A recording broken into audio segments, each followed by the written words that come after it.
Les éditions Québec-Amérique présentent Rouge Poison, un roman de Michel Marino, lu par Mylène Saint-Sauveur et produit avec la collaboration de Studio Bulldog. À Catherine, qui a été bien patiente. Prologue. Il y a d'abord eu Andrew, le jour de la Saint-Valentin. Andrew Mason Beauchamp, 11 ans, ailier gauche des Braves de Saint-Stanislas, s'est écroulé pendant la deuxième période d'un match de hockey qu'il disputait à l'Arena Mont-Royal. L'équipe d'urgence santé dépêchée sur les lieux n'a pas réussi à le sauver, et Andrew est mort au cours du transport à l'hôpital. L'autopsie a révélé qu'il avait succombé à des hémorragies causées par l'absorption d'une dose massive d'épacourine, un puissant anticoagulant. Dans quelles circonstances Andrew avait-il pris ce produit? Et comment en avait-il absorbé une telle dose? Personne n'a pu répondre à ces questions. Aussi, après une enquête sommaire, la police a-t-elle conclu à un malheureux accident. Quelques semaines plus tard, à 2 pas de l'Arena Mont-Royal, une fillette de 7 ans, Juliane Hamel, mourait elle aussi d'une surdose d'épacourine.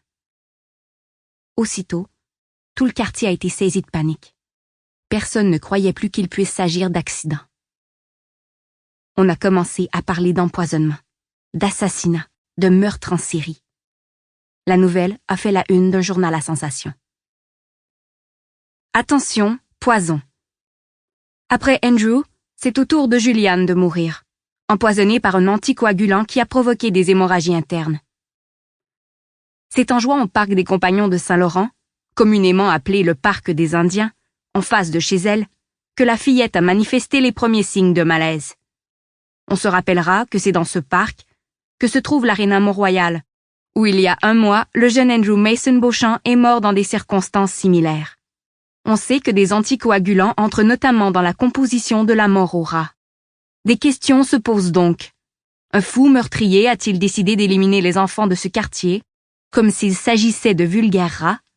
Verrons-nous les enfants du plateau Mont-Royal périr les uns après les autres? Et surtout, qu'attend la police pour réagir et mettre fin aux agissements du maniaque au poison? Après les 2 drames, une atmosphère morbide flottait autour du parc de la mort, comme disaient les gens. Une atmosphère faite de peur, de curiosité, de suspicion. Des policiers patrouillaient constamment les lieux. Les parents interdisaient à leurs enfants de jouer dans le parc. Les enfants y allaient quand même, curieux de voir s'il allait se passer quelque chose, et persuadés qu'ils sauraient se garder de tout danger, eux. Pourtant, ce n'est pas au parc des Indiens, mais à une 15aine de rues de là. Sample complete. Ready to continue?